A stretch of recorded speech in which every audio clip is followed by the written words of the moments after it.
Fala pessoal, seja muito bem-vindo a mais um episódio do Homecast. E hoje, Vini, hoje a gente vai sair daqui ficando rico. De novo, né? Todo episódio que a gente tá gravando aqui, a gente tá com ótimas dicas pra poder fazer dinheiro. Pois é, mas não, hoje a gente está muito feliz aqui com a presença desse amigo.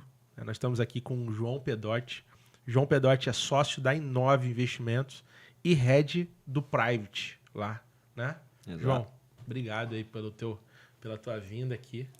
Eu que agradeço. É uma honra estar aqui. Eu sei que é difícil te botar para aparecer nas câmeras, mas se você é aquele cara lá que faz o pessoal ficar rico, não é? Ou cuida. Mais ou menos isso. É? Não, mas, João, assim, quem é a Inove? Para o pessoal entender. Vamos lá. Bom, a Inove é um dos principais escritórios da XP.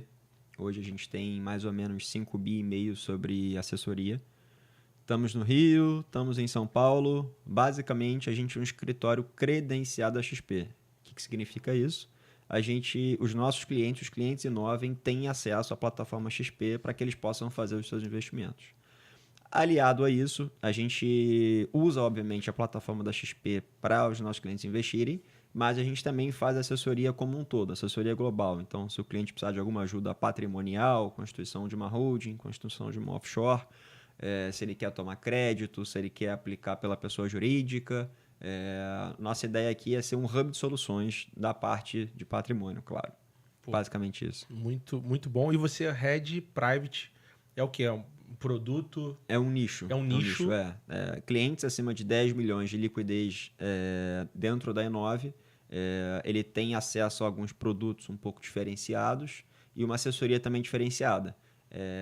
Nesse nicho é que eu consigo agregar, né? Então, o nosso banker, o nosso assessor, vai conversar com o cliente, vai conversar com um possível cliente. Eu ajudo ele nesse processo de tomada de decisão, ajuda nas alocações, ajuda na parte patrimonial, enfim. O meu objetivo aqui é ajudar o assessor a cuidar bem desse cliente acima de 10 milhões. Cara, muito, muito bacana. Assim, eu sei a resposta, mas eu acho que o pessoal de casa pode não saber.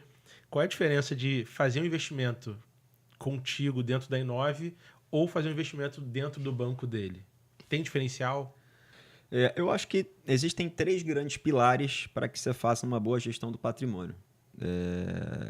Primeiro, você precisa ter acesso a bons produtos.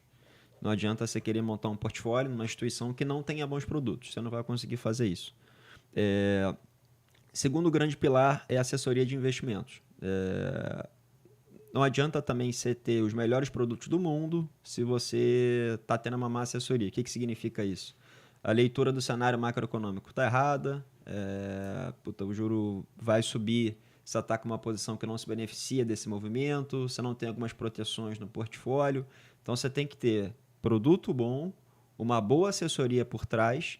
E o terceiro grande pilar, eu acho que é a parte de wealth planning. Eu acho que aqui é uma parte que a XP ainda é inovadora, tá? A Inove, principalmente, ainda é muito inovadora nesse negócio, porque, claro que o nosso DNA vai ser sempre investimento, sempre liquidez, mas para o cliente é uma pessoa só, ele é uma família só, né? A gente fala que a gente não atende clientes, a gente atende famílias. Então, o nosso objetivo é estar com o patriarca, depois com um herdeiro, ou com a herdeira, depois com o herdeiro do herdeiro. Então, a gente entende o objetivo dessa família e ajuda a elaborar a melhor estratégia para ela. E o que é essa parte do wealth planning, né? Vou te dar um exemplo. A gente tem alguns clientes que têm uma posição muito grande em mercado imobiliário. Vocês sabem muito bem disso. Às vezes pode fazer sentido essa família ter uma holding, né? Às vezes pode fazer, às vezes pode não fazer. Não é trivial, não é simples. Mas a holding ela vai te auxiliar no processo de blindagem patrimonial, planejamento sucessório. Fica muito mais simples a gestão do teu patrimônio imobiliário. Às vezes um cliente tem um custo de vida muito atrelado ao dólar. Essa família ela precisa ter uma exposição em dólar, ela precisa ter uma exposição nos Estados Unidos, na Suíça, na Europa. E o melhor veículo para fazer isso é a PIC, né? Que a gente chama. É a Private Investment Company. Okay. Pensa que é como se fosse uma holding, né? Mas você tem uma empresa fora do Brasil que você vai acessar os mercados globais. Então, você vai ter uma exposição a renda fixa americana, bolsa europeia, private equity na Ásia. Então, você tem acesso ao mundo todo. Essa é uma discussão que a gente tem E eu acho que o brasileiro tem evoluído muito nisso. O brasileiro só aplicava no Brasil. Pensa, vai começar com um boliviano, com um equatoriano. Você acha correto ele aplicar todo o dinheiro dele na Bolívia ou todo no Equador? Assim é a mesma coisa pra gente, entendeu? Sim, É verdade. porque a gente tem a sensação de que a gente conhece o Brasil e tá tudo bem, mas por quê? Por que não diversificar? Por que não ter disposição ao mercado americano? Então, são dogmas que a gente vem elaborando muito e evoluindo nessa parte. Um pouco desses 3 pilares, né, que são produto, assessoria e wealth planning, Aham. a parte de produto a XP foi pioneira. A XP ela trouxe essa ideia da plataforma aberta. O que é isso? Com uma conta, você acessa produtos do Brasil todo. Então, você pensa que antes você precisava abrir conta no banco A, B, C, D, E para acessar os produtos. Com Cada uma conta um na tinha o XP, seu produto. exatamente. Com essa conta na XP, você acessa tudo. Desde JP Morgan, que é o maior banco dos Estados Unidos, Aham. Goldman Sachs, UBS, BNP Paribas, até mesmo Caixa Econômica. Então, assim, Ah, a gente tá. Então vai de A a Z. vai de A a Z do Beleza. mundo todo. Entendi. Segundo, assessoria. Não adianta você ter bom produto Não se sabia. você não tem uma assessoria. Esse é um ponto que você perguntou que eu queria até botar um ponto de atenção também. Muitas pessoas perguntam, né? Pô, mas qual que é a diferença do João, do Pedote para o gerente do banco? Cara, hoje em dia os bancos evoluíram, eles têm acesso aos bons produtos, mas eu acho que a grande diferença ainda está na assessoria. Está na Porque o leitura. cara não sabe. Às vezes não sabe. Ou não tem tempo também, né? Não tem tempo, exato. Assim, o gerente, ele é um cara muito mais generalista, né? Ele fala sobre investimento, cartão de crédito, consórcio, crédito, tudo. Ele fala sobre tudo. Tudo e mais um pouco. Ele fala bem de tudo, mas assim, quando você entra para um mercado mais private, para um nicho mais específico, é ideal que você tenha um bom consultor de investimentos por trás. Porque às vezes você olha um fundo de renda fixa, esse fundo de renda fixa ele pode ser conservador ou agressivo. Ah, é? Existem vários fundos de renda fixa que são mais agressivos do que fundo de ação. Caramba. Então, assim, Interessante. então você precisa entrar no detalhe, né? O fundo, o que está dentro do fundo? Porque o fundo ele é um saco de dinheiro. Dentro desse saco de dinheiro, o gestor gera esse dinheiro no mercado. Então, onde é que o fundo está alocado? Renda fixa de banco, renda fixa de empresa? Existe um nicho muito grande de coisa.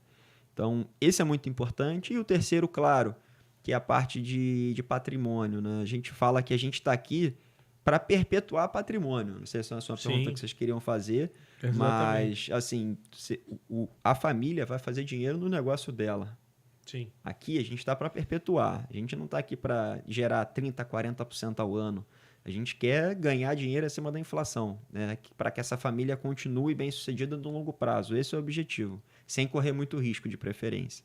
Claro que aqui entra o perfil. Tem família que tem mais propensão a risco, tem família que tem menos propensão a risco. Não existe fórmula mágica aqui. É sentar, conversar e entender. Investimento tem o risco atrelado, né? Sempre tem. Você pode mitigar ali, né? Mas sempre vai ter alguma coisa. Sempre tem. Tá. A renda fixa ela é um título de dívida. Tão Beleza. simples quanto isso. Quando você compra um CDB de um banco, você empresta dinheiro para o banco, ele te remunera um juros. Renda fixa é um. É um título de dívida. Sempre. Legal. Uhum. Sempre. Então, quando você compra um CDB, o que é um CDB? O banco capta o teu dinheiro. Né? Digamos que eu sou o banco, você é o cliente. Beleza. Você vai aplicar no CDB do meu banco. Tá. Você me dá o dinheiro, eu te dou uma nota fiscal. Essa nota fiscal basicamente chama CDB, Uhum. Certificado de Depósito Bancário, que eu te remunero uns juros. Então, assim, você está me emprestando dinheiro e eu vou te devolver com juros lá na frente. Agora, eu vou alocar num CDB de um banco de grande porte. Pô, risco quase zero. Sim. Mas você emprestou dinheiro para o banco. Sim. O que o banco vai fazer com esse dinheiro? Ele vai emprestar para outra pessoa. Entendi. Basicamente isso. Então, Ele vai girar o dinheiro. Então você tem CDB de banco de grande porte, médio porte, pequeno porte. Você vai comprar uma debenture. O que é uma debenture? Você vai emprestar dinheiro para a empresa. A empresa vai usar esse dinheiro para investir em CAPEX que seja, e ela vai te remunerar esse dinheiro depois, corrigido com juros. Então, Entendi. sempre um título de dívida. Sempre vai ser um título. Cara, você falou uma parada que é o último pilar é Wealth Planning. o wealth planner. Você falou uma situação que a gente acaba pegando muito no mercado imobiliário. Porque as pessoas vão prosperando, né? Ainda mais na área imobiliária, e ela não sabe o momento de, por exemplo, abrir uma offshore, uma blindagem patrimonial. Ela começa a ganhar dinheiro, a investir no intuito de proteger, né? Mas lá na frente acaba tendo um problema, Sim. né? Sem uma assessoria, né? Então, assim, é muito interessante isso. E, assim, uma coisa que eu tinha dúvida, estava esclarecendo contigo agora há pouco, e as pessoas aqui podem ter também, os nossos clientes podem ter.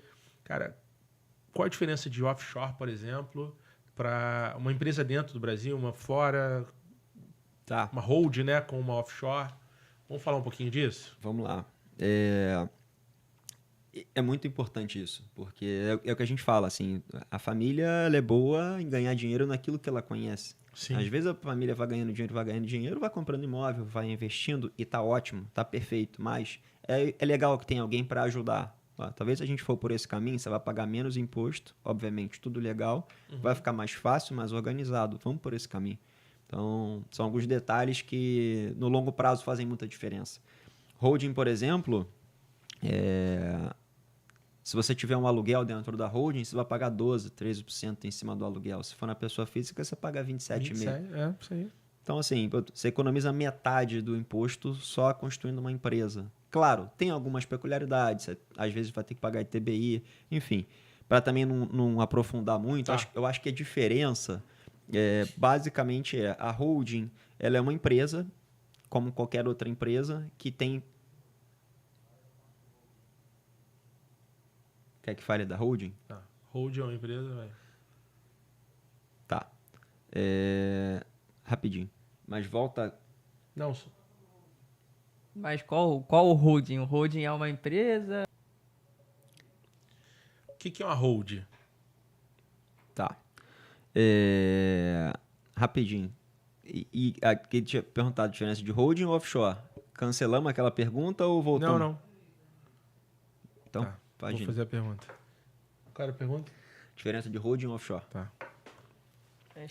Ele também explica o que é isso, como é que funciona a blindagem patrimonial também, que a gente está falando alguns termos. Porque assim, Tá. o nosso canal tem muita gente que é nosso cliente, mas também tem muita gente que não entende esses termos mais Beleza. técnicos. Vamos lá. Então até mesmo blindagem patrimonial tem gente que não sabe o que é uma blindagem. vou voltar aqui como falando faz do- pra blindar. Tá, beleza. Tem como parar rapidinho. Calma aí, aproveitar que tá na pausa. Pausa aí só que eu vou no banheiro. João, você falou uma parada que eu achei super interessante, que em relação à blindagem patrimonial, as pessoas não sabem o que fazer. Eu, na área imobiliária, eu pego muitas pessoas que começou com um patrimônio pequeno e ela foi adquirindo imóveis ao longo da vida e chega no momento que ela tem muito imóvel e você falou de sucessão, de passar, realmente tem muita tributação. Então, eu queria que você falasse um pouquinho. Vocês assessoram a abertura de hold, de offshore? Não faz isso? Sim. Eu acho que esse é um bom ponto. Diria que é um ponto crucial para a gestão de patrimônio. A gente fala, né, que as famílias que a gente atende, são muito boas em fazer dinheiro com o negócio delas. Sim. Então, óbvio, isso é ótimo. Você vai fazendo dinheiro, vai comprando casa, vai investindo. Mas, assim, vou te dar um exemplo clássico. Dentro da holding, se você recebe um aluguel dentro da holding, você vai pagar cerca de 12%, 13% de imposto sobre o aluguel. Se tiver na pessoa física, você vai pagar 27%, 27,5%. Então, só aí você economiza metade com uma estrutura que não é muito robusta, uma estrutura simples, digamos assim. Mas falando de uma forma genérica, depois eu entro mais no detalhe. Cara, mas só isso aí. Então já tá deixando dinheiro na mesa. No ato. Porra, então já vale a pena. No ato. Aí vai.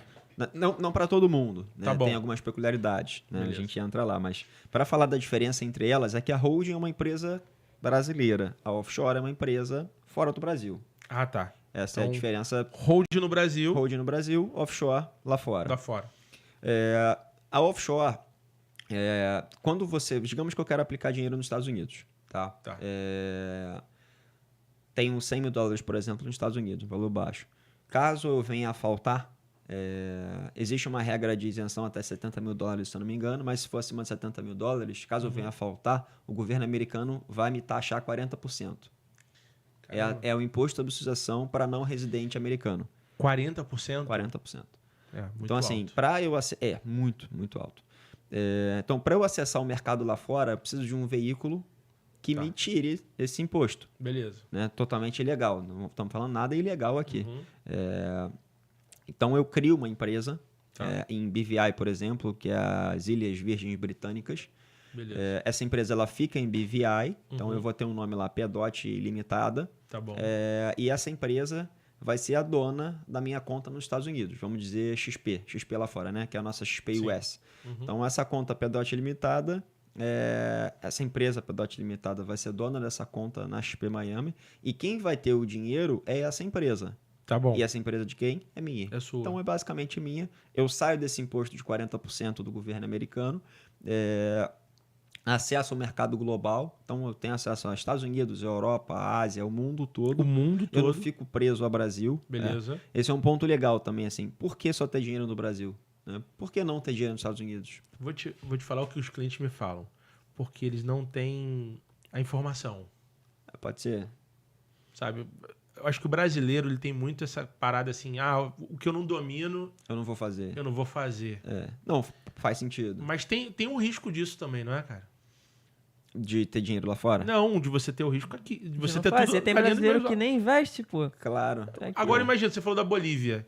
Se eu tenho a mesma mentalidade de não ter nada lá fora, quebra a economia. Argentina. Você pensa, por que um argentino vai ter tudo na Argentina? Por que um venezuelano vai ter tudo na Venezuela? Por que um chileno vai ter tudo no Chile? Por que o brasileiro vai ter tudo no Brasil? E vou te falar, por que o americano não tem tudo nos Estados Unidos? Não tem, né? Não tem. O europeu não tem tudo na Europa. O asiático não tem. É uma mentalidade mais avançada mesmo que a gente está indo nessa direção. Sim. De diversificar patrimônio. Uhum. E na offshore, você vai acessar o mundo todo. Muito Você bom. não vai ficar preso ao Brasil. Existem algumas grandes vantagens na offshore, que na holding é parecida. Tá. Na offshore, no planejamento sucessório, você passa as cotas da tua empresa direto para os teus herdeiros sem pagar imposto lá fora. Sem pagar imposto. Sem pagar imposto. Que aqui tem o ITCMD. Isso aí, que causa Alguns morte. advogados dizem que precisa, outros Aham. dizem que não. Beleza. Teve um julgamento agora no STJ, se eu não me engano, dizendo que tem que ser pago, mas existe aqui um espaço para a gente poder conversar e ver onde se encaixa. Beleza. Mas, anyway, você Com vai pagar o certeza. ITCMD de qualquer forma. Tá. Se o dinheiro Sim. estiver aqui, se estiver lá fora, não tem Beleza. problema. Uhum. Só que, quando você tem essa empresa lá fora, as cotas vão direto para os herdeiros. Você não precisa fazer um inventário nos Estados Unidos e nem em BVI. Você já deixa um testamento dizendo, na falta do patriarca, as cotas vão para fulano, ciclano, beltrano.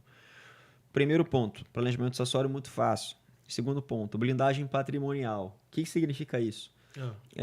Pensa que, vamos falar de um empresário que tem algum problema jurídico. Beleza. Tá? Problema Que é comum aqui. comum, com mais do que comum. Se ele tiver dinheiro na pessoa física, o juiz vai prender direto o dinheiro dele na pessoa física. Ponto. É muito simples. Sim. Se ele tiver uma holding, já fica um pouco mais difícil. Tá. Porque ele vai ter que ir na pessoa física, ver qual que é a empresa da pessoa física e bloquear a holding. Uhum. Se ele tiver uma empresa lá fora, que é uma offshore, o juiz do Brasil, ele vai ver que o cliente não tem dinheiro na pessoa física, ele vai ter que pedir para o juiz de BVI, né, que é uma outra jurisdição, bloquear o dinheiro dessa empresa. Então, assim, para ele poder fazer isso, Já. tem que ser um problema muito grande, Entendi. gera uma dificuldade maior. Entendi. Então, assim, eu diria que essa é a maior blindagem patrimonial possível, você ter a tua offshore. Entendi. Primeira, planejamento sucessório. Segundo, blindagem patrimonial. Terceiro, diversificação de patrimônio. Você vai ter dinheiro em dólar. Então, assim, se você pegar dólar nos próximos 10 anos, você é comprador ou você é vendedor? Você acha que sobe ou acha que cai o dólar? Cara, assim, eu sou leigo, mas eu acho que sobe. Sempre sobe. Então, eu tô lendo Tá certo? certo.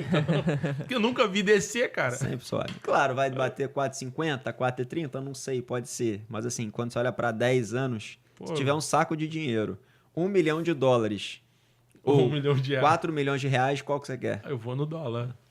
Sempre. Então, assim, aqui é dinheiro para perpetuar. Né? Sim. Não existe outro caminho. Então, essa é a offshore. Em paralelo a isso, né, a gente diz que tem duas caixinhas importantes, offshore e holding. Fala. A holding é a empresa no Brasil. Tá. Você vai ter uma empresa no Brasil que você vai ter as suas participações. Participação em empresa, participação em imóvel. Uhum.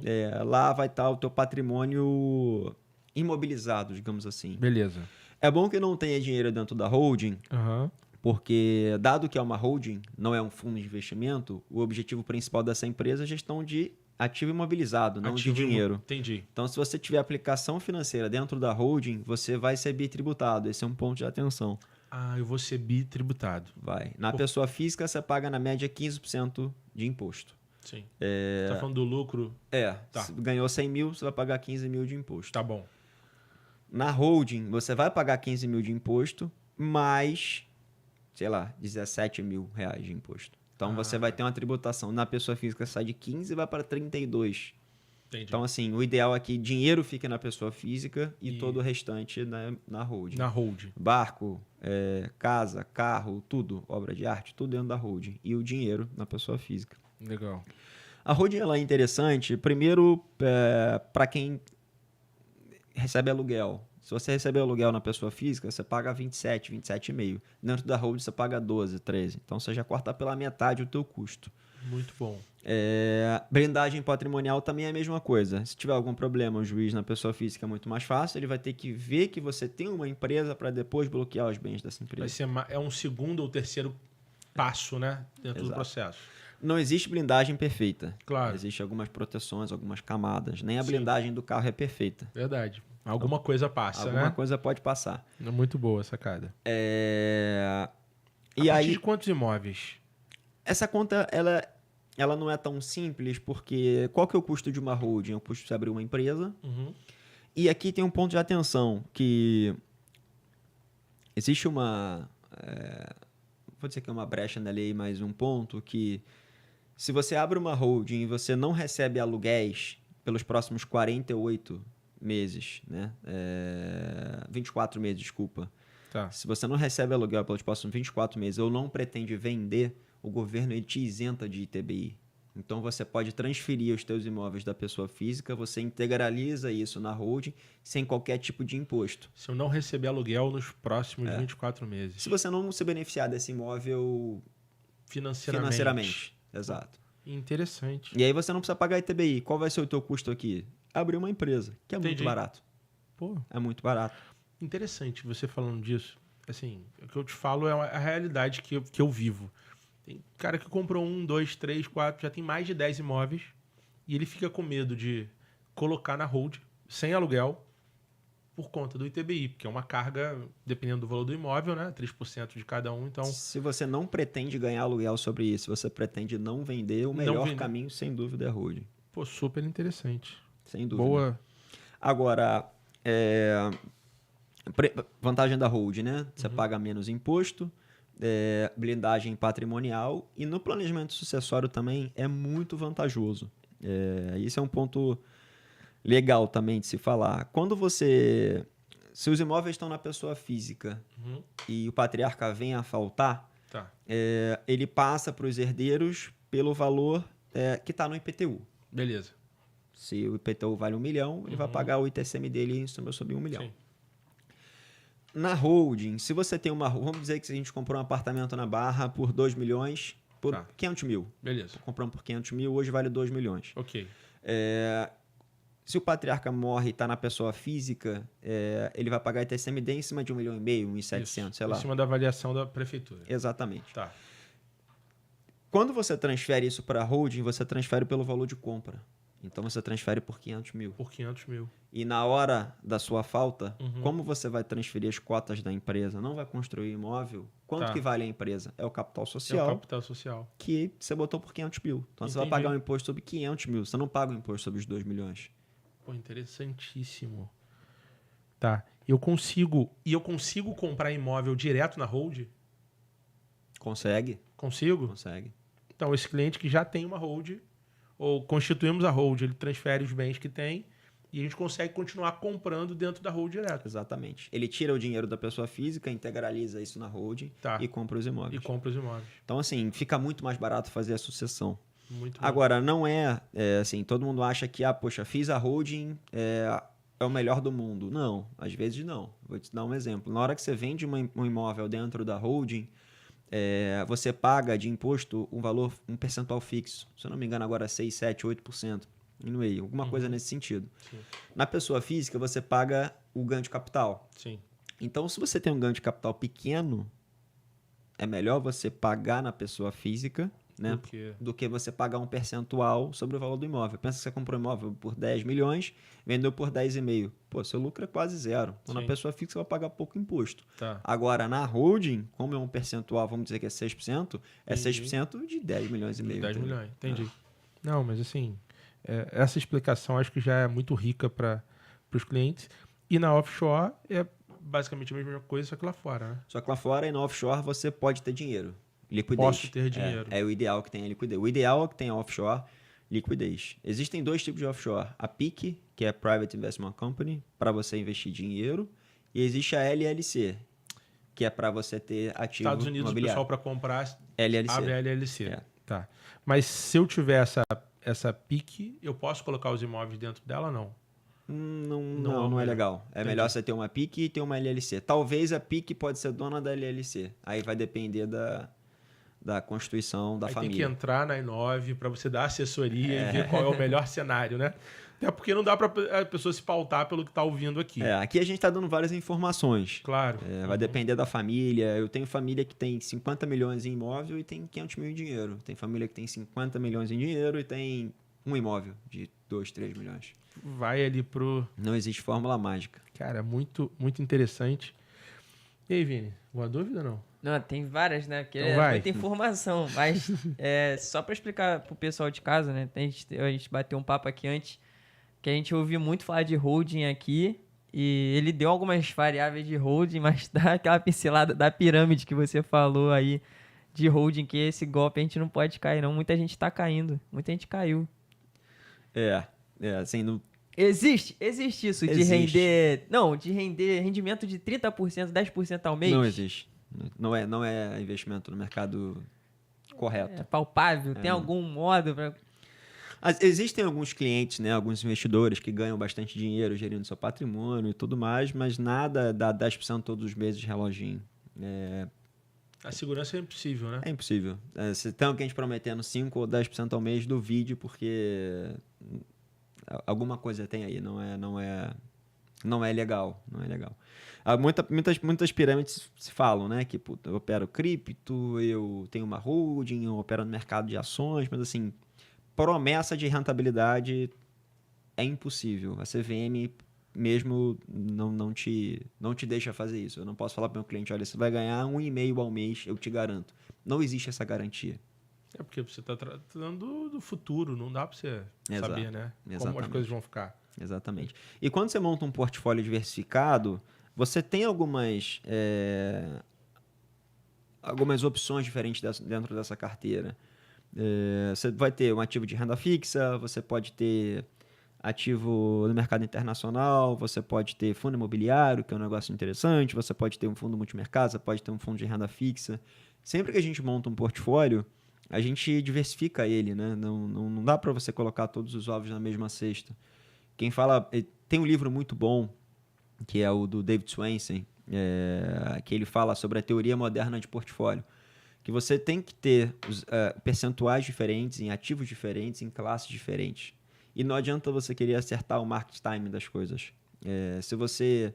Como eu falei, né? Cada família tem o seu perfil, mas se a família tem um perfil mais propenso a risco, ela pode ter uma exposição ao mercado de ações no Brasil, ela pode ter uma exposição ao mercado de ações lá fora. Não é impossível, ela deve ter. Mas ela nunca vai acertar, poxa, agora eu vou vender bolsa, porque quando a bolsa estiver barata eu vou comprar. É impossível. No longo prazo você nunca vai conseguir fazer isso. Então você tem que ter a exposição certa, no tamanho certo. Vou ter uma exposição de 30% em bolsa? Talvez não, mas 5%. Por quê? Se 5% cair 3%, meus outros 95% compensa subindo 1%, 0,90%. Então a média ponderada da carteira vai dar positivo. Então você vai aguentar oscilações ao longo do tempo. Então tudo tem que estar no tamanho certo. Esse é o segredo. O percentual está aí para a gente seguir. Cara, muito, muito legal essa tua abordagem, essa tua fala. Porque eu vejo... Assim, você consegue enxergar, João, a diferença do brasileiro para os outros mercados? O brasileiro está melhorando na questão de investimento? Como é que está assim, a tua visão em cima disso? Eu acho que sim. Eu acho que sim. Principalmente na visão global de patrimônio. Hoje você tem, por exemplo, a XP com a plataforma de investimentos, né? Com a XP Internacional, você pode investir, sei lá, $1.000 lá fora. Você abre uma conta na XP, você vai investir $1.000, vai ter acesso a um cartão de débito. Então, se você quiser viajar, você pode gastar esses $1.000. Então, já a partir de $1.000 eu já consigo. A Já. menos, zero. Acho que você pode abrir a conta lá fora. Abre a conta lá fora que você vai ter acesso ao cartão. Então, ela já te trouxe acessibilidade. Então, você vai abrir a conta lá fora, você vai acessar o mercado americano. Inclusive, agora, a gente está numa janela de oportunidade que, desde a década de 80, se eu não me engano, não se tem renda fixa americana pagando dólar mais 5. Ah, é? Então, hoje você consegue montar um portfólio nos Estados Unidos, na renda fixa, né, que são os bonds, né, que equivalem às debêntures aqui, que é um título de renda fixa de empresa. Tá. Pagando dólar mais 5. Então, você vai mandar um dinheiro, vai aplicar o teu dinheiro pagando dólar mais 5 e sempre que você viajar, você pode usar o teu cartão de débito e usar uma parte do dinheiro que está lá fora. Entendi. Aí, no caso, cara, se eu faço um investimento no mercado lá de fora, como é que é a questão de imposto de renda disso? Então, esse é um ponto importante, porque se você mandar um valor acima de $70.000, é legal que você tenha um offshore para você não passar para a tributação do governo americano. Agora, no final do ano passado, a gente teve a reforma, né, mudando a taxação dos investimentos lá fora. Tá. As offshores mudaram um pouco. Basicamente, você vai pagar 15% ao ano em cima do rendimento. Então, 15% ao ano? Começou o ano com $1 milhão, tem $1.100.000, você vai pagar 15% em cima de $100.000. Ok. Basicamente isso, tá? Tá. Tem mais coisas, mas é basicamente isso. Beleza. Na pessoa física, a mesma coisa. Na pessoa física, você vai pagar 15% em cima do rendimento. Só que, na pessoa física, você só vai pagar o imposto na hora que você vender o seu ativo ou que você receber o dividendo. Então, na hora que você pagar ou na hora que você receber, você vai ter que apurar isso na tua declaração de imposto de renda. Olha, eu tive tanto de lucro, no mês tal, a taxação tanto. Ficou muito mais simples, tá? Entendi. Até então, era um carnê-leão. Então, era um carnê-leão? Era um carnê-leão. Agora, você vai pagar na tua declaração de IR, é muito mais simples. Mas a gente sempre aconselha que pense sobre o offshore. É barato, vai te custar, para abrir, $2.500 mais ou menos. Entendi. A abertura, e depois por ano vai te custar uns $1.500, $2.000. Então, se você pensa em realmente ter patrimônio lá fora, é só você fazer uma conta. Se eu tiver $300.000, o patrimônio render 5%, eu vou ganhar $15.000. Dado que $2.000 é o meu custo, eu estou pagando, sei lá, 15% de imposto. Exatamente. Que é o custo do offshore. Pô, muito bom. Assim, João, eu vejo hoje em dia muita gente com medo da economia aqui. Não vejo muita gente indo embora, como já foi em outros governos. Depois eu até queria te perguntar, porque você já passou alguns governos e tu tem uma escola de bolsa de valores, né? Sim. Mas eu vejo muita gente hoje em dia querendo ter uma proteção de patrimônio, né? A gente estava trocando uma ideia aqui agora há pouco, você falou, porra, a pessoa tem que pensar no dólar porque o café que tá bebendo tá no dólar, importante. O trigo, né? Então, assim, é super importante tu pensar em ter algum investimento lá fora, né? Super. Eu diria que tem que ter. O que vai mudar é o percentual. E acho que aqui entra a questão do banker ou do assessor que está te assessorando. É entender realmente o que é o Lohan, o que a família do Lohan consome. A família do Lohan consome muito carro, muito carro importado, BMW, Mercedes. Onde vocês comem, o que vocês comem, vocês viajam quantas vezes por ano, se você viaja por ano, a roupa que você consome, a escola do teu filho, da tua filha, a faculdade, tudo isso, grande parte está em dólar. Então, quanto maior você depende do dólar, mais dinheiro você precisa ter em dólar. Quanto maior eu dependo do dólar, mais dinheiro você precisa ter em dólar. Mais eu preciso ter. Para você não ficar refém. Cara, muito interessante. Pensa que você tem, vamos falar aqui, R$1 milhão hoje. Tá. R$1 milhão, a gente está falando aí para 5, valor X. $200.000. Isso. Se o dólar for para... Não vou ser cavaleiro do apocalipse aqui, mas se o dólar for para 7, você está perdendo dinheiro. Sim. O meu custo de vida já vai cair. Está em dólar. Meu custo de vida, eu já não vou poder ter o carro que eu tenho, eu não vou poder consumir o mesmo lugar, né? Porque... Exato. Pensa que você, com um carro, está custando o quê? 300, 400 mil. Cara, nem fala de carro, porque toda hora... Então, assim, se o dólar subir, vai ficar mais caro em real. Sim. Agora, se você tiver a tua posição em dólar, não tem problema, você vai acompanhar isso. Agora, melhor não só ter dólar, é ter uma carteira em dólar. Então, hoje você consegue montar essa carteira, como eu falei, dólar mais 6, dólar mais 5. Então, também não adianta você só ter o dólar, né? Você tem que ter um rendimento em cima também. Para ganhar dinheiro Claro. também, né? Não dá para poder ficar também só protegendo, Só na né? moeda, né? Pô, tem gente que, de fato, abre uma conta lá fora, coloca o dinheiro lá e acha que tá bem. Mas você tem que proteger. Fez um bom caminho. Só falta terminar esse caminho montando uma carteira boa, que hoje dá para fazer de forma bem tranquila, assim. Poxa, muito, muito enriquecedor isso, tá? Agora eu queria, para fechar aqui, João, antes de vir para essa cadeira private, tu tem uma escola de bolsa de valores, né? Tenho. Tem quantos anos, João? 31. 31. Quanto tempo de bolsa de valores? Só na bolsa, só na mesa, operando 5 anos. Pô, irmão, Depois olhando para alocação global. caramba. Mas vem cá, um ano de bolsa equivale a quantos anos de vida? Vezes 5. Não, então tem mais 20, você bota aí, 25 anos só ali de bolsa de valores. E na época que a bolsa não é o que é hoje, né? Foi um período muito difícil ali. 13, 14, 15. Depois o mercado Pegou- melhorou. 16, Pegou o ápice 17. ali do furacão, né? É. De informações, de tudo. Difícil, difícil. Mas é legal você falar isso porque se você pegar empresas boas, líderes de mercado, que estão na bolsa desde 14, 15, elas atropelaram a renda fixa. Pode pegar Itaú, Tá. Localiza, Uhum. empresa BB Seguridade, a própria Vale subiu muito nos últimos anos. Uhum.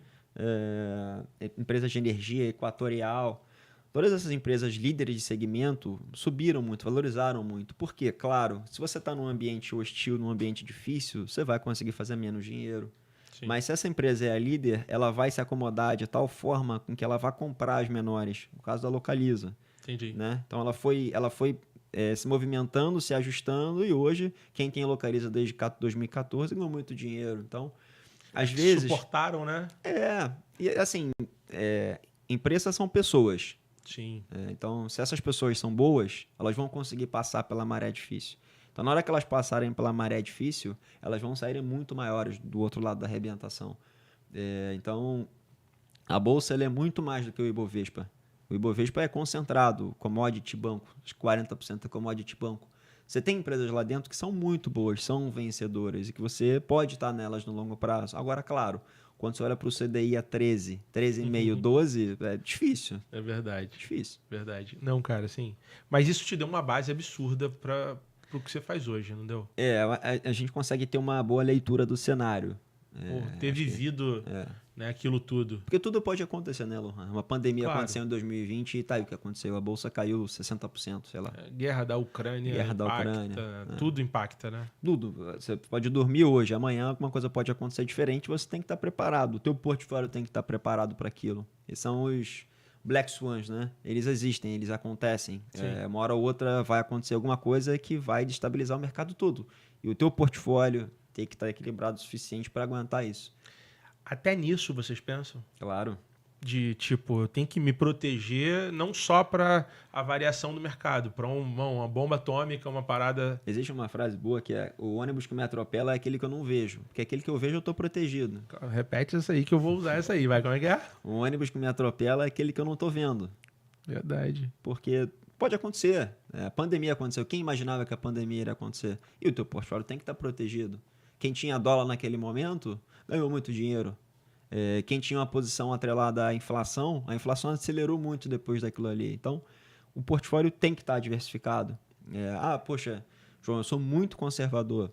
Ok, existem vários tipos de diversificação dentro da renda fixa. Entendi. Existe o papel atrelado à inflação, que você vai ganhar inflação mais 6, inflação mais 7. Existe a taxa de renda fixa, que você vai pagar, que você vai ganhar Selic. Existe a renda fixa, que você vai ganhar pré-fixado 12,5 ao ano, independente do que aconteça. Existe o dólar, existe o fundo imobiliário. Então, assim, do conservador ao arrojado, você precisa estar diversificado. Entendi.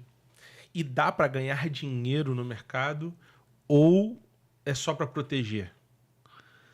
Dá para ganhar dinheiro. Assim, não, não é aquela, né? A gente sempre fala, a família vai ficar rica no próprio negócio. A gente está aqui Sim. para perpetuar patrimônio. Legal. Para que ela esteja bem daqui 20, 30, 40, 50, 100 anos. Não, eu te pergunto isso porque também tem gente que ele ganha dinheiro no negócio dele e acha que entrar no investimento ele vai triplicar, quadriplicar. É difícil, né? Né? Acho É, que bem difícil. A não ser que ele vá para operações de bolsa, arriscadas, mas a taxa de acerto dessas operações, tipo um day trade, a taxa de acerto acho que é menos, saiu um estudo, acho que menos de 1% das pessoas que operam day trade são de fato vitoriosas. 1%? Acho que até menos, eu não lembro direito. Entendi. Mas é um número bem forte, assim, que choca. Existem os vencedores? Existem. Tá. Assim como todo negócio. Claro, Existe empresário sem dúvida. bem-sucedido e empresário mal-sucedido. Mas eu diria que é muito difícil. Assim, a gente tem hoje mais ou menos 5,5 bi dentro da Inove. A gente tem mais ou menos 6 mil clientes. A gente tem um ticket médio alto. Assim, nós somos um dos escritórios mais alta renda e private dentro da XP. Nosso objetivo é cuidar da família ali que tem um patrimônio maior, mais elevado. Existem alguns clientes que operam day trade, alguns ganham, outros não ganham dinheiro, mas a gente sempre alerta, né? Olha, toma cuidado, alavancagem, o mercado é muito dinâmico. Não se expõe muito. Não se expõe muito. Se vai operar, opera com um pedaço pequeno da posição. É complicado, é arriscado. Mas tem gente que faz. Tem gente que gosta. Acho que gosta de viver mais adrenalina, né? É bom, né? É uma adrenalina. Não, eu tenho uma experiência que é surreal. O pessoal, aquela febre do day trade, né? Aí o pessoal, não, tô ganhando muito dinheiro, que não sei o quê. Acho que queriam me vender curso, né? Aí eu falei, entre comprar o curso, eu falei, eu vou testar. Pô, botei 10 mil. João, no mesmo dia, Acabou o dinheiro tudo. evaporou. Eu falei assim, não, acho que... Eu também, só perco. Se eu olhar minha posição de day trade, é menos 5% do que eu Cara, coloquei. assim, é um negócio de louco. Mas foi onde me caiu a ficha, por isso que eu te fiz essa pergunta. Bom, o que me dá dinheiro é o meu negócio. Né? Eu acho que ter uma assessoria é para poder blindar patrimônio, Perpetuar patrimônio. E parar de deixar dinheiro na mesa. Você falou, por exemplo, eu conheço muita gente que perde dinheiro, por exemplo, no aluguel, por estar no lugar errado, sabe? E isso é bom também, porque assim como você precisa ter uma gestão ativa na tua carteira de investimentos líquida, você precisa ser ativo nos teus imóveis. Sim, exatamente. Porque se subiu muito, você pode vender, compra dois mais barato, vive de aluguel. Se a área que você tem um imóvel está começando a perder valor, você precisa desfazer do patrimônio. Exatamente. Você precisa ter o stop. Não, isso aqui eu já perdi, mas acho que eu vou parar por aqui, porque eu acho que essa área não vai voltar ao que era antes. Investimento é a mesma coisa. Às vezes para quem é operação, né? Existe o stop. Perdi 5%. Ok, perdi, faz parte. Perdi, vou recuperar em outra ação. Não preciso ficar naquela ação, né? Tem gente que tem ação há 10 anos. Oi, tem Oi há 10 anos. Vou tá recuperar. Esperando um milagre divino. Não precisa. Quase decretando ainda? falência, Oi. Não, eu vou morrer com ela. 80 vou deixar para os meus centavos, sei lá. netos. Não tem problema, vende, recupera em outra ação. Assim, Absorve, né? o dinheiro você pode ganhar de um lado ou do outro, não existe. O dinheiro não tem crachá. Esse dinheiro é da Oi. Não existe isso. Cara, você falou. Tem um livro, eu acho que eu li, Códigos de Axioma, eu acho. Axiomas de Zurich. Axioma de Zurich. Ele fala sobre isso, né? De tu tem que absorver o prejuízo, virar a chave, né? Para poder você seguir em diante. Ok. Agora, você fez uma pergunta, acho que vale falar. A gente tem muitos clientes que vivem do patrimônio de líquido. Tá. O cliente que tem, por exemplo, 20 milhões, 30 milhões. Geralmente essa família, o patriarca já está aposentado. Tá. E ele vive do patrimônio dele. Tem 20 Tá. milhões aplicado, a carteira rende 1% ao mês, 200 mil. A gente tira a inflação, tira imposto, vai render 100 mil, 80 mil. O que a gente faz para fazer um negócio bem legal? Diga-me. A gente sempre senta no final do ano e vê quanto que o portfólio rendeu. Beleza. Então vamos dizer que 20 milhões rendeu 10%. Para simplificar aqui, rendeu 2 milhões. Ok. Desses 2 milhões, quanto foi a inflação do período? Foi 5%? 4%? Vamos botar 5%? Tá. Então, de 2 milhões, para que você continue com o teu patrimônio no longo prazo, a gente tira 1 milhão que foi a inflação. Então, sobra 1 milhão de reais. Quanto que foi o imposto em cima de 2 milhões, que foi o rendimento? Que foi um rendimento. 15%? Beleza, tiro isso. Então, vai sobrar para o cliente 600 mil para ele viver o ano todo. Então, a gente alinha com o cliente. Olha, cliente, no ano passado, você ganhou 600 mil de rendimento líquido. Real. Uhum. Vamos fazer conta aqui, 40 mil cobre o teu custo de vida? Não, 40 mil cobre no custo de vida. Beleza, a gente tira esses 600 mil, manda para a conta do cliente do banco, para que já fique um negócio diferente, Tá. e ele vive com esse dinheiro ao longo do ano. Entendi. Então, assim, tem gente que vive do patrimônio? Tem. Às vezes esse cliente tem imóvel também, ele usa junto com o aluguel, então ele faz o que a gente chama de bem bolado, né? Ele faz essa diversificação. Então, dá para viver e eu acho que eu posso falar o seguinte, quanto mais cedo você começar a investir, mais dinheiro você vai ter no futuro. Cara, muito bom. Acho que... Hoje, você tem alguma recomendação, assim, para quem está começando do zero? Você teria alguma recomendação? Renda fixa? Falam muito sobre fundo de emergência, mas tem muitas coisas, né? Fundo de investimento. O que você recomendaria ali? A recomendação é começar. Acho que é pra ele. É pra mim, é pra mim. Tem gente que pede, não, é pra mim, vai. Não, hoje a gente vê vídeo na internet assim, como você ganhar R$2.000 por mês investindo R$100 mensalmente, a longo prazo, né? Aí assim, o pessoal não acompanha inflação, não acompanha um monte de coisa, né? Vai ganhar R$2.000, hoje R$2.000 pode servir pra muita coisa, pra muita gente, mas daqui a 10 anos não é nada. Exatamente. Dá a dica do Vinícius, O negócio é começar, Vinícius. Começa. O importante é começar. E óbvio que o começo, o que a gente fala, né? O ideal é você ter pelo menos 6 meses de custo de vida em algo que você possa resgatar a qualquer momento. Então, se o teu custo de poupancinha. O CDB 100% do CDI já é um bom caminho. O CDB 100% do CDI, uma LCI, uma LCA pagando 90%, 88% do CDI. Para começar já é um negócio legal. Que você tenha a disponibilidade na hora que você precise. Então, vamos dizer que o custo de vida da pessoa seja 10 mil por mês. Ela precisa ter pelo menos 60 mil no banco ou na corretora aplicado que ela possa resgatar a qualquer momento. Porque não adianta também você querer pegar o dinheiro que você tem, comprar ação. A ação caiu 30%, daqui a pouco você quer pegar o dinheiro e já não tem mais aquele dinheiro. Você tem 30% a menos. Então, primeiro faz a reserva de emergência. Deixa líquido. Depois que fez a reserva de emergência, começa a pensar no longo prazo. Aí você pode pegar uma renda fixa pagando inflação mais 6, inflação mais 7. Por quê? Porque quando você pega uma renda fixa, que é o meu ativo preferido, tá? Atrelados a IPCA, quando você pega ativos atrelados à inflação, não importa o que aconteça com o mundo ou com o Brasil, você vai ganhar inflação mais 6. Não importa. Você vai ganhar, você vai perpetuar o teu dinheiro pro longo da vida. Quando o CDI estava 13, um tempo atrás, às vezes a inflação batia 14. Ou se o CDI está 8, a inflação está 8, você não está ganhando dinheiro, você está trocando dinheiro. Sim. Por quê? Se a inflação sobe 8 e você ganhou 8, ok, elas por elas. Agora, se você compra um ativo pagando inflação mais 6, você vai ganhar dinheiro. Você vai ganhar dinheiro. Não consegue prever quanto, mas você vai ganhar dinheiro. Não importa. Sim. Você vai estar acima da inflação. Não, muito bom. Bacana. Então já entendeu, né? Faz a reserva. Eu tô pensando também já na questão do dólar. Para abrir conta, você falou que é mais simples pela XP. A XP tem uma plataforma, que é a plataforma varejo, né? Que a gente chama XP Internacional. Que você pode abrir a conta, acho que com $100, $200. Abre a conta, envia a remessa e compra uma renda fixa pagando dólar mais 6. Porque dá pra pensar, fazer uma reserva de emergência aqui, faz depois uma reserva em dólar, porque para resgatar dólar você não tem como fazer uma reserva de emergência em dólar, porque o resgate é mais difícil. Tô falando assim, a longo prazo, né? Porque o dólar é para longo prazo. Exatamente. Esse mercado lá fora é legal para quem já quer... Quando você manda dinheiro, quando você quer dinheiro que você pensa que não vai voltar. Você vai deixar lá. Vou deixar para os meus filhos, para os meus netos, e ele vai ficar lá. Muito bom. Gente... depois tu paga a mentoria dele, se tu quiser mais informação. Vou ter que tirar muita dúvida ainda aqui. Mas, cara, obrigado pelo teu tempo. Assim, acho que foi muito enriquecedor pra gente. Se foi pra gente, foi pro pessoal também de casa. Então, assim, eu vou deixar os contatos do João, ele é private dentro da i9, da i9 também. Então, vocês vão ter acesso a ele, tá? Cara, e obrigado pela tua vinda. Foi muito bom esse papo aí. Obrigado a vocês. Vai ser um prazer ajudar vocês. No meu mercado aqui, né, no private, a gente acaba falando com clientes acima de 10 milhões, mas dentro da i9 a gente tem toda a segmentação. Então, para o cliente de 1 milhão, 500 mil, 300 mil, 3 milhões, pode ter certeza que você vai ser super bem atendido também pelo nosso time de bankers lá. Muito obrigado, turma. Valeu, gente. Valeu. Pessoal, muito obrigado. Fique com a gente até o próximo episódio. Cara, foi enriquecedor esse aqui, hein?